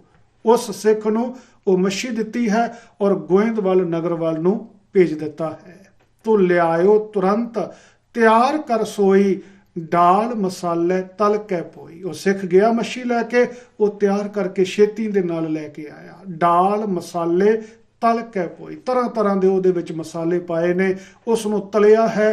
ਤੋ ਲੈ ਸ਼੍ਰੀ ਅਮਰ ਅਗਾਰੀ ਧਰੀ, ਸੋ ਲੈ ਕਰ ਗੁਰ ਖਾਵਨ ਕਰੀ।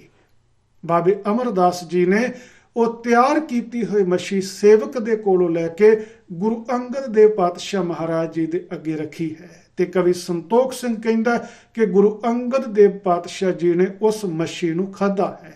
ਮਹਾ ਸਵਾਦ ਇਸ ਆਮਖ ਭਇਓ, ਆਗੇ ਕਬਹੂ ਨ ਐਸੇ ਖਈਓ।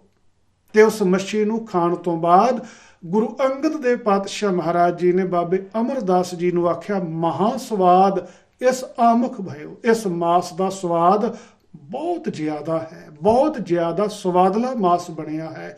ਇੰਨੀ ਵਧੀਆ ਮੱਛੀ ਬਣੀ ਹੈ ਕਿ ਆਗੇ ਕਬਹੂ ਨ ਐਸੇ ਖਈਓ।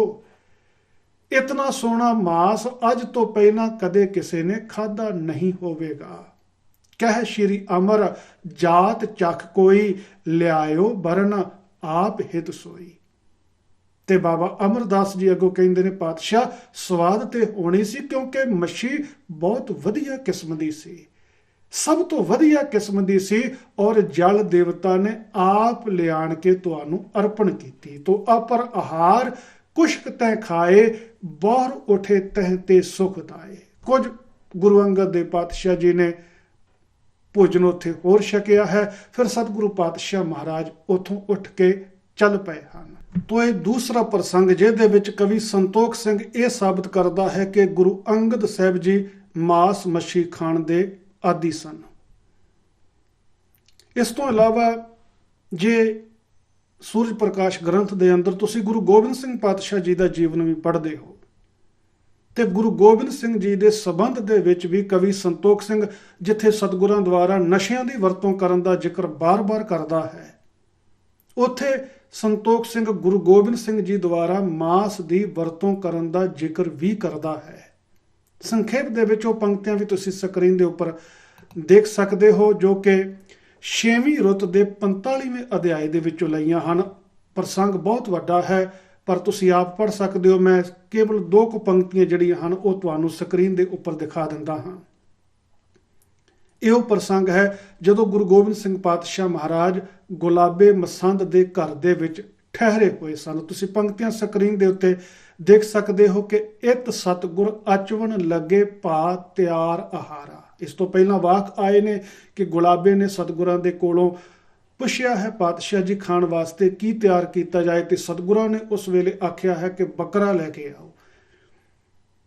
ਤੇ ਗੁਲਾਬਾ ਮਸੰਦ ਜਿਹੜਾ ਹੈ ਬੱਕਰਾ ਲੈ ਕੇ ਆਉਂਦਾ ਹੈ, ਉਸ ਨੂੰ ਝਟਕਾਇਆ ਜਾਂਦਾ ਹੈ, ਬੱਕਰੇ ਦਾ ਮਾਂਸ ਜਿਹੜਾ ਹੈ ਤਿਆਰ ਕੀਤਾ ਜਾਂਦਾ ਹੈ। ਸੰਤੋਖ ਸਿੰਘ ਕਹਿੰਦਾ ਗੁਰੂ ਕਲਗੀਧਰ ਪਾਤਸ਼ਾਹ ਮਹਾਰਾਜ ਉਹ ਖਾਣ ਲੱਗੇ ਨੇ।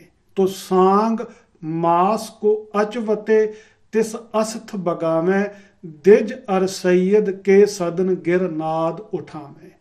ਗੁਰੂ ਗੋਬਿੰਦ ਸਿੰਘ ਪਾਤਸ਼ਾਹ ਜੀ ਸਾਂਗ ਮਾਸ ਕੋ ਅਚਵਤੇ, ਸਾਂਗ ਕਹਿੰਦੇ ਨੇ ਬੱਕਰੇ ਨੂੰ, ਬੱਕਰੇ ਦਾ ਮਾਸ ਖਾ ਰਹੇ ਨੇ ਤੇ ਤਿਸ ਅਸਥ ਬਗਾਵੇਂ, ਉਸ ਮਾਸ ਦੀਆਂ ਜਿਹੜੀਆਂ ਹੱਡੀਆਂ ਨੇ।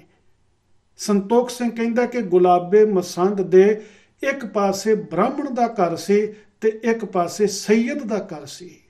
ਗੁਰੂ ਕਲਗੀਧਰ ਪਾਤਸ਼ਾਹ ਕੀ ਕਰਦੇ ਹਨ, ਬੱਕਰੇ ਦਾ ਮਾਸ ਖਾਂਦੇ ਹਨ ਤੇ ਬੱਕਰੇ ਦੇ ਮਾਸ ਦੀਆਂ ਜਿਹੜੀਆਂ ਹੱਡੀਆਂ ਹਨ ਉਸ ਬ੍ਰਾਹਮਣ ਦੇ ਘਰ ਦੇ ਵਿੱਚ ਤੇ ਸੈਯਦ ਦੇ ਘਰ ਦੇ ਵਿੱਚ ਵਗਾ ਵਗਾ ਕੇ ਮਾਰਦੇ ਹਨ।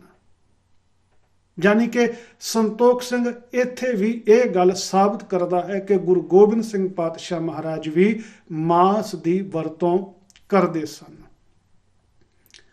ਹੁਣ ਇਹ ਜਿਹੜੇ ਪ੍ਰਸੰਗ ਕਵੀ ਸੰਤੋਖ ਸਿੰਘ ਨੇ ਸੂਰਜ ਪ੍ਰਕਾਸ਼ ਗ੍ਰੰਥ ਦੇ ਅੰਦਰ ਦਿੱਤੇ ਹਨ, ਜਿਨ੍ਹਾਂ ਨੂੰ ਅਸੀਂ ਪੜ੍ਹ ਕੇ ਇਸ ਨਤੀਜੇ ਦੇ ਉੱਤੇ ਅਪੜਦੇ ਹਾਂ ਕਿ ਸੰਤੋਖ ਸਿੰਘ ਅਨੁਸਾਰ ਗੁਰੂ ਸਾਹਿਬ ਜੀ ਦੇ ਸਮੇਂ ਗੁਰੂ ਕੇ ਲੰਗਰਾਂ ਦੇ ਵਿੱਚ ਮਾਸ ਵੀ ਵਰਤਦਾ ਸੀ ਔਰ ਗੁਰੂ ਸਾਹਿਬਾਨ ਆਪ ਵੀ ਮਾਸ ਦੀ ਵਰਤੋਂ ਕਰਦੇ ਸਨ। ਤੇ ਹੁਣ ਦਮਦਮੀ ਟਕਸਾਲ ਜਿਹੜੀ ਕਿ ਸੰਤੋਖ ਸਿੰਘ ਨੂੰ ਸਭ ਤੋਂ ਜ਼ਿਆਦਾ ਪ੍ਰਮੋਟ ਕਰਦੀ ਹੈ ਔਰ ਜਿਹੜੀ ਕਲੇਮ ਕਰਦੀ ਹੈ ਕਿ ਸੰਤੋਖ ਸਿੰਘ ਸਾਡੀ ਦਮਦਮੀ ਟਕਸਾਲ ਦੇ 5ਵੇਂ ਮੁਖੀ ਗਿਆਨੀ ਸੰਤ ਸਿੰਘ ਦਾ ਵਿਦਿਆਰਥੀ ਹੈ, ਸਾਡੀ ਸੰਪਰਦਾ ਦੇ ਵਿੱਚੋਂ ਪੜ੍ਹਿਆ ਹੋਇਆ ਹੈ। ਤੇ ਉਸ ਦਮਦਮੀ ਟਕਸਾਲ ਦੀ ਜਿਸ ਵੇਲੇ ਆਪਾਂ ਮਰਜ਼ਾਦਾ ਨੂੰ ਦੇਖਦੇ ਹਾਂ, ਇੱਕ ਪਾਸੇ ਉਹ ਕਵੀ ਸੰਤੋਖ ਸਿੰਘ ਨੂੰ ਪ੍ਰਮੋਟ ਕਰਦੀ ਹੈ, ਇੱਥੋਂ ਤੱਕ ਆਖਦੀ ਹੈ ਕਿ ਕਵੀ ਸੰਤੋਖ ਸਿੰਘ ਨੂੰ ਗੁਰੂ ਗੋਬਿੰਦ ਸਿੰਘ ਜੀ ਨੇ 72 ਵਾਰੀ ਦਰਸ਼ਨ ਦਿੱਤੇ ਸਨ ਤੇ ਗੁਰੂ ਗੋਬਿੰਦ ਸਿੰਘ ਜੀ ਨੇ ਆਪ ਕਵੀ ਸੰਤੋਖ ਸਿੰਘ ਦੇ ਕੋਲੋਂ ਇਹ ਗ੍ਰੰਥ ਜਿਹੜਾ ਹੈ ਉਹ ਲਿਖਵਾਇਆ ਸੀ।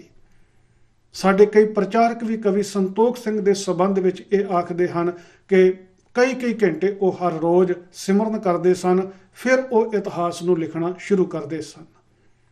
ਪਰ ਦੂਸਰੇ ਪਾਸੇ ਜਦੋਂ ਉਸੇ ਹੀ ਦਮਦਮੀ ਟਕਸਾਲ ਦੀ ਜਿਹੜੀ ਪ੍ਰਚਲਿਤ ਰਹਿਤ ਮਰਜ਼ਾਦਾ ਹੈ ਗੁਰਬਾਣੀ ਪਾਠ ਦਰਪਣ, ਉਹਨੂੰ ਪੜ੍ਹਦੇ ਹਾਂ, ਉਹਦੇ ਵਿੱਚ ਜਿਸ ਵੇਲੇ ਮਾਸ ਦਾ ਜ਼ਿਕਰ ਆਉਂਦਾ ਹੈ, ਤੁਸੀਂ ਸਕਰੀਨ ਦੇ ਉੱਪਰ ਉਹ ਦੇਖ ਸਕਦੇ ਹੋ। ਗੁਰਬਾਣੀ ਪਾਠ ਦਰਪਣ ਜਿਹੜੀ ਮੇਰੇ ਪਾਸ ਹੈ ਉਸ ਦੇ 66ਵੇਂ ਪੰਨੇ ਦੇ ਉੱਤੇ ਜਿੱਥੇ ਕੁੱਠੇ ਦਾ ਜ਼ਿਕਰ ਹੈ ਉੱਥੇ ਲਿਖਿਆ ਹੋਇਆ ਹੈ ਕਿ ਜੋ ਕਿਸੇ ਮਾਸ ਨੂੰ ਖਾਂਦਾ ਹੈ ਉਸ ਦੀ ਪਸ਼ੂ ਵਰਗੀ ਬੁੱਧੀ ਹੁੰਦੀ ਹੈ।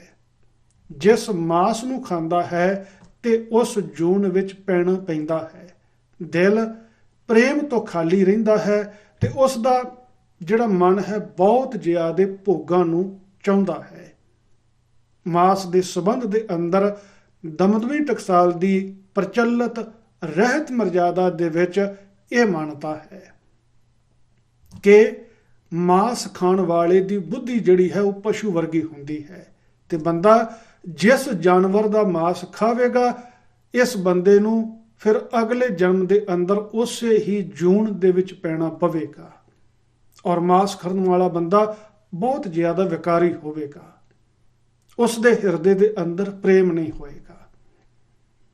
ਇੱਕ ਪਾਸੇ ਮਾਸ ਦੇ ਸੰਬੰਧ ਦੇ ਅੰਦਰ ਇਹ ਮਾਨਤਾ ਦਮਦਮੀ ਟਕਸਾਲ ਦੀ ਇਸ ਵੇਲੇ ਦੀ ਹੈ ਜੋ ਕਿ ਰਹਿਤ ਮਰਜ਼ਾਦਾ ਇਸੇ ਹੀ ਟਕਸਾਲ ਦੇ 12ਵੇਂ ਮੁਖੀ ਗਿਆਨੀ ਗੁਰਬਚਨ ਸਿੰਘ ਖਾਲਸਾ ਪਿੰਡਰਾਂ ਵਾਲਿਆਂ ਨੇ ਲਿਖੀ ਹੋਈ ਹੈ।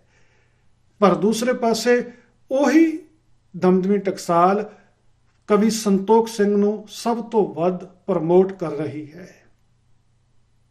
ਜੋ ਕਿ ਕਵੀ ਸੰਤੋਖ ਸਿੰਘ ਲਿਖਦਾ ਹੈ ਕਿ ਗੁਰੂ ਕਾਲ ਦੇ ਅੰਦਰ ਗੁਰੂ ਕੇ ਲੰਗਰ ਦੇ ਵਿੱਚ ਮਾਸ ਵਰਤਦਾ ਸੀ ਔਰ ਗੁਰੂ ਸਾਹਿਬ ਜਿਹੜੇ ਹਨ ਉਹ ਮਾਸ ਖਾਣ ਦੇ ਆਦੀ ਸਨ।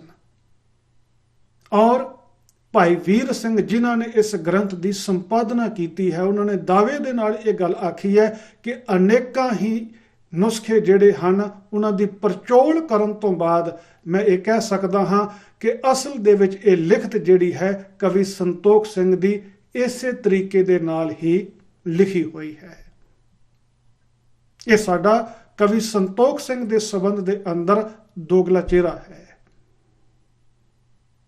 ਦੂਸਰਾ ਜਿਹੜਾ ਮੈਂ ਮੁੱਖ ਰੂਪ ਦੇ ਵਿੱਚ ਸਵਾਲ ਇਹਨਾਂ ਪ੍ਰਸੰਗਾਂ ਨੂੰ ਪੜ੍ਹਨ ਤੋਂ ਬਾਅਦ ਕਰਨਾ ਚਾਹੁੰਦਾ ਹਾਂ, ਸਾਡੇ ਪੰਜਾਬ ਦੇ ਅੰਦਰ ਖਾਸ ਕਰਕੇ ਸਤਕਾਰ ਕਮੇਟੀਆਂ ਦੇ ਨਾਮ ਦੇ ਉੱਤੇ ਧਰਮ ਦੀ ਵਰਤੋਂ ਕਰਦਿਆਂ ਹੋਇਆਂ ਜਿਹੜੀ ਧਾਰਮਿਕ ਗੁੰਡਾਗਰਦੀ ਕੀਤੀ ਜਾ ਰਹੀ ਹੈ, ਕਿੱਡੀ ਹੈਰਾਨੀ ਦੀ ਗੱਲ ਹੈ ਕਿ ਗੁਰਦੁਆਰੇ ਦੇ ਬਾਹਰ ਕੁਝ ਦੂਰੀ ਦੇ ਉੱਤੇ ਜੇ ਕਿਧਰੇ ਕੋਈ ਕਿਰਤੀ ਮਨੁੱਖ ਮਾਸ ਦੀ ਜਾਂ ਆਂਡੇ ਦੀ, ਮੱਛੀ ਦੀ ਰੇਹੜੀ ਲਾ ਕੇ ਖਲੋਤਾ ਹੋਇਆ ਹੋਵੇ, ਆਪਣੀ ਕਿਰਤ ਕਰਨ ਵਾਸਤੇ, ਵੇਚਣ ਵਾਸਤੇ, ਆਪਣੇ ਜੀਵਨ ਦਾ ਨਿਰਵਾਹ ਕਰਨ ਵਾਸਤੇ ਉਹ ਮਾਸ, ਅੰਡਾ ਆਦਿਕ ਵੇਚਦਾ ਹੋਵੇ ਤੇ ਆਪਣੇ ਆਪ ਨੂੰ ਧਰਮੀ ਅਖਵਾਉਣ ਵਾਲੇ, ਧਰਮ ਦਾ ਬਾਣਾ ਪਹਿਨਣ ਵਾਲੇ, ਧਾਰਮਿਕ ਲਿਬਾਸ ਦੇ ਅੰਦਰ ਇਹ ਧਰਮੀ ਗੁੰਡੇ ਜਿਹੜੇ ਨੇ ਇਹ ਉਸ ਸੱਜਣ ਦੀ ਜਾ ਕੇ ਮਾਰ-ਕੁੱਟ ਕਰਦੇ ਹਨ, ਉਸ ਦਾ ਸਰੀਰਕ ਤੌਰ ਦੇ ਉੱਤੇ ਵੀ ਨੁਕਸਾਨ ਕਰਦੇ ਹਨ, ਉਸ ਦਾ ਆਰਥਿਕ ਤੌਰ ਦੇ ਉੱਤੇ ਵੀ ਨੁਕਸਾਨ ਕਰਦੇ ਹਨ।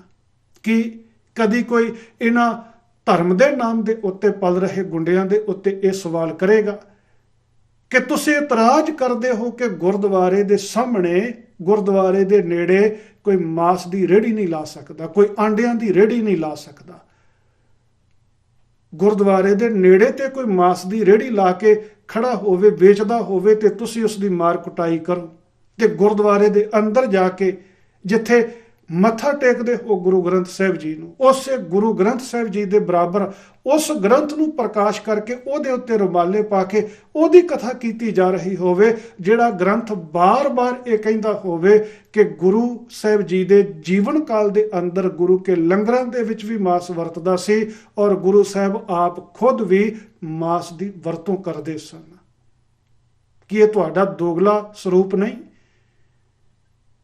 ਉਹਨਾਂ ਗ੍ਰੰਥਾਂ ਦੀ ਮਾਨਤਾ ਕਰਨੀ, ਉਹਨਾਂ ਗ੍ਰੰਥਾਂ ਨੂੰ ਪੂਜਣਾ, ਉਹਨਾਂ ਗ੍ਰੰਥਾਂ ਦੀ ਕਥਾ ਕਰਨੀ ਜਿਹੜੇ ਗ੍ਰੰਥ ਕਹਿੰਦੇ ਨੇ ਕਿ ਗੁਰੂ ਸਾਹਿਬ ਆਪ ਮਾਸ ਦੀ ਵਰਤੋਂ ਕਰਦੇ ਸਨ ਤੇ ਗੁਰੂ ਸਾਹਿਬ ਜੀ ਦੇ ਸਮੇਂ ਲੰਗਰਾਂ ਦੇ ਵਿੱਚ ਮਾਸ ਵਰਤਦਾ ਸੀ। ਤੇ ਦੂਸਰੇ ਪਾਸੇ ਜੇ ਕਿਧਰੇ ਕੋਈ ਲੋੜਵੰਦ, ਕੋਈ ਗਰੀਬ ਮਨੁੱਖ, ਕੋਈ ਕਿਰਤੀ ਮਨੁੱਖ ਗੁਰਦੁਆਰੇ ਦੇ ਬਾਹਰ ਕੁਝ ਦੂਰੀ ਦੇ ਉੱਤੇ ਮੱਛੀ ਦੀ, ਮਾਸ ਦੀ, ਆਂਡਿਆਂ ਦੀ ਰੇਹੜੀ ਲਾ ਕੇ ਵੀ ਖਲੋਤਾ ਹੋਵੇ ਤੇ ਤੁਸੀਂ ਜਾ ਕੇ ਉਸ ਦੀ ਮਾਰ ਕੁਟਾਈ ਕਰਦੇ ਹੋ, ਉਸ ਦਾ ਸਰੀਰਕ ਔਰ ਆਰਥਿਕ ਤੌਰ ਦੇ ਉੱਤੇ ਉਸ ਦਾ ਨੁਕਸਾਨ ਕਰਦੇ ਹੋ। ਕੀ ਅਸੀਂ ਕਦੀ ਇਹਨਾਂ ਧਰਮੀ ਗੁੰਡਿਆਂ ਦੇ ਉੱਤੇ ਇਹ ਸਵਾਲ ਕਰ ਸਕਾਂਗੇ? ਮੈਨੂੰ ਲੱਗਦਾ ਕਿ ਨਹੀਂ ਕਰ ਸਕਾਂਗੇ। ਕਿਉਂ? ਉਸ ਦਾ ਕਾਰਨ ਬੜਾ ਸਪਸ਼ਟ ਹੈ ਕਿ ਸਾਡੇ ਪ੍ਰਚਾਰਕਾਂ ਨੇ ਜਿਸ ਵੇਲੇ ਸਟੇਜ ਤੋਂ ਇਹਨਾਂ ਗ੍ਰੰਥਾਂ ਦੀ ਕਥਾ ਸੁਣਾਈ ਸਾਨੂੰ, ਉਸ ਵੇਲੇ ਇਹ ਪ੍ਰਸੰਗ ਜਿਹੜੇ ਹਨ ਇਹ ਸਕਿਪ ਕਰ ਦਿੱਤੇ। ਇਹ ਪੰਕਤੀਆਂ ਸਾਡੇ ਸਾਹਮਣੇ ਆਉਣ ਹੀ ਨਹੀਂ ਦਿੱਤੀਆਂ। ਇਹਨਾਂ ਪ੍ਰਸੰਗਾਂ ਦੀ ਸੱਚਾਈ ਜਿਹੜੀ ਹੈ ਸਾਡੇ ਤੋਂ ਓਹਲੇ ਰੱਖੀ ਗਈ। ਅੱਜ ਵੀ ਤੁਸੀਂ ਦੇਖ ਲਓ, ਪੰਜਾਬ ਦੀ ਧਰਤੀ ਦੇ ਉੱਤੇ ਜਦੋਂ ਵੀ ਕਿਸੇ ਗੁਰਦੁਆਰੇ ਦੇ ਅੰਦਰ ਗੁਰੂ ਅੰਗਦ ਦੇਵ ਜੀ ਦੇ ਜੀਵਨ ਦੀ ਕਥਾ, ਬਾਬੇ ਅਮਰਦਾਸ ਜੀ ਦੇ ਜੀਵਨ ਦੀ ਕਥਾ, ਗੁਰੂ ਗੋਬਿੰਦ ਸਿੰਘ ਜੀ ਦੇ ਜੀਵਨ ਦੀ ਕਥਾ ਦੇ ਨਾਲ ਸੰਬੰਧਿਤ ਇਹੋ ਜਿਹੇ ਪ੍ਰਸੰਗ ਆਉਣਗੇ, ਉਸ ਵੇਲੇ ਇਹ ਪ੍ਰਸੰਗ ਜਿਹੜੇ ਹਨ ਉਹ ਸਕਿਪ ਕਰ ਦਿੱਤੇ ਜਾਂਦੇ ਹਨ ਜਾਂ ਇਹਨਾਂ ਦੇ ਅਰਥ ਜਾਂ ਪਾਠ ਇਹਨਾਂ ਦੇ ਬਦਲ ਦਿੱਤੇ ਜਾਂਦੇ ਹਨ। ਹਾਂ, ਤੁਸੀਂ ਨਿਹੰਗਾਂ ਦੇ ਡੇਰਿਆਂ ਤੇ ਜਾ ਕੇ ਇਸ ਗ੍ਰੰਥ ਦੀ ਕਥਾ ਸੁਣੋਗੇ, ਉਹ ਹੂਬਹੂ ਇਸੇ ਤਰੀਕੇ ਦੇ ਨਾਲ ਹੀ ਇਹ ਕਥਾ ਕਰ ਦੇਣਗੇ। ਤੁਸੀਂ ਪੰਜਾਬ ਤੋਂ ਬਾਹਰ ਜਿਹੜੇ 2 ਤਖਤ ਹਨ, ਉਹਨਾਂ ਤਖਤਾਂ ਤੇ ਜਾ ਕੇ ਜਦੋਂ ਇਸ ਗ੍ਰੰਥ ਦੀ ਕਥਾ ਸੁਣੋਗੇ, ਉਹ ਹੂਬਹੂ ਇਹਨਾਂ ਪ੍ਰਸੰਗਾਂ ਨੂੰ ਇਸੇ ਤਰੀਕੇ ਦੇ ਨਾਲ ਹੀ ਸੁਣਾ ਦੇਣਗੇ। ਕਿਉਂ? ਕਿਉਂਕਿ ਉਹ ਆਪ ਸਾਰੇ ਮਾਸ ਦੀ ਵਰਤੋਂ ਕਰਦੇ ਹਨ ਔਰ ਇਹਨਾਂ ਹੀ ਗ੍ਰੰਥਾਂ ਦਾ ਹਵਾਲਾ ਦੇ ਕੇ ਉਹ ਮਾਸ ਦੀ ਵਰਤੋਂ ਨੂੰ ਜਾਇਜ਼ ਸਾਬਤ ਕਰਦੇ ਹਨ। ਪਰ ਪੰਜਾਬ ਦੇ ਅੰਦਰ ਐਸਾ ਨਹੀਂ, ਜਿੱਥੇ ਬਹੁਤਾ ਜ਼ੋਰ ਦਮਦਮੀ ਟਕਸਾਲ ਦਾ ਹੈ ਜਾਂ ਨਾਨਕ ਸ੍ਰੀ ਬਾਬਿਆਂ ਦਾ ਹੈ, ਸੰਪਰਦਾਵਾਂ ਦਾ ਹੈ, ਜਿਹੜੇ ਆਪ ਮਾਸ ਖਾਣ ਦੇ ਵਿਰੋਧੀ ਹਨ। ਇਸ ਵਾਸਤੇ ਉਹਨਾਂ ਦੇ ਪ੍ਰਭਾਵ ਹੇਠ ਜਦੋਂ ਵੀ ਇਹਨਾਂ ਗ੍ਰੰਥਾਂ ਦੀ ਕਥਾ ਕੀਤੀ ਜਾਂਦੀ ਹੈ, ਇਹ ਪ੍ਰਸੰਗ ਜਿਹੜੇ ਹਨ ਇਹ ਵਿੱਚੋਂ ਕੱਢ ਦਿੱਤੇ ਜਾਂਦੇ ਹਨ, ਸਕਿਪ ਕਰ ਦਿੱਤੇ ਜਾਂਦੇ ਹਨ। ਵੈਸੇ ਸਭ ਨਾਲੋਂ ਜ਼ਿਆਦਾ ਤਰਸਯੋਗ ਹਾਲਤ ਸਾਡੇ ਮਿਸ਼ਨਰੀ ਕਾਲਜਾਂ ਦੇ ਪੜ੍ਹੇ ਹੋਏ ਪ੍ਰਚਾਰਕਾਂ ਦੀ ਹੈ, ਜਿਹੜੇ ਜਾਣਦੇ ਹਨ, ਜਿਹੜੇ ਮੰਨਦੇ ਹਨ ਇਸ ਗੱਲ ਨੂੰ ਕਿ ਮਾंस ਖਾਣਾ ਜਿਹੜਾ ਹੈ ਇਹ ਗੁਰਮਤਿ ਵਿਰੋਧੀ ਨਹੀਂ ਹੈ। ਔਰ ਮਿਸ਼ਨਰੀ ਕਾਲਜਾਂ ਦੇ ਪੜ੍ਹੇ ਹੋਏ ਪ੍ਰਚਾਰਕ ਬਹੁਤਾਤ ਦੇ ਵਿੱਚ ਆਪ ਮਾंस ਦੀ ਵਰਤੋਂ ਕਰਦੇ ਹਨ, ਬਹੁਤੇ ਪ੍ਰਚਾਰਕ, ਔਰ ਮਾंस ਖਾਣ ਦੇ ਹੱਕ ਵਿੱਚ ਹਨ। ਪਰ ਮਾंस ਦੀ ਵਰਤੋਂ ਕਰਨ ਦੇ ਬਾਵਜੂਦ ਵੀ, ਮਾंस ਖਾਣ ਦੇ ਹੱਕ ਵਿੱਚ ਹੋਣ ਦੇ ਬਾਵਜੂਦ ਵੀ ਸਟੇਜਾਂ ਤੋਂ ਜਿਸ ਵੇਲੇ ਇਹਨਾਂ ਗ੍ਰੰਥਾਂ ਦੀ ਕਥਾ ਕਰਦੇ ਹਨ, ਉਹ ਵੀ ਇਹਨਾਂ ਗ੍ਰੰਥਾਂ ਦੇ ਅੰਦਰ ਆਏ ਹੋਏ ਇਹੋ ਜਿਹੇ ਪ੍ਰਸੰਗ ਜਿਹੜੇ ਇਹ ਕਹਿੰਦੇ ਹਨ ਕਿ ਗੁਰੂ ਕਾਲ ਦੇ ਵਿੱਚ ਮਾंस ਦੀ ਵਰਤੋਂ ਗੁਰੂ ਕੇ ਲੰਗਰਾਂ ਦੇ ਵਿੱਚ ਹੁੰਦੀ ਸੀ ਜਾਂ ਗੁਰੂ ਸਾਹਿਬ ਮਾंस ਦੀ ਵਰਤੋਂ ਕਰਦੇ ਸਨ, ਉਹ ਵੀ ਇਹਨਾਂ ਪ੍ਰਸੰਗਾਂ ਨੂੰ ਸਕਿਪ ਕਰ ਜਾਂਦੇ ਹਨ। ਇਹਨਾਂ ਪ੍ਰਸੰਗਾਂ ਦੀ ਅਸਲੀਅਤ ਉਹ ਵੀ ਸੰਗਤ ਦੇ ਸਾਹਮਣੇ ਰੱਖਣ ਦਾ ਹੌਸਲਾ ਜਿਗਰਾ ਨਹੀਂ ਕਰਦੇ। ਵਾਹਿਗੁਰੂ ਜੀ ਕਾ ਖਾਲਸਾ, ਵਾਹਿਗੁਰੂ ਜੀ ਕੀ ਫਤਿਹ।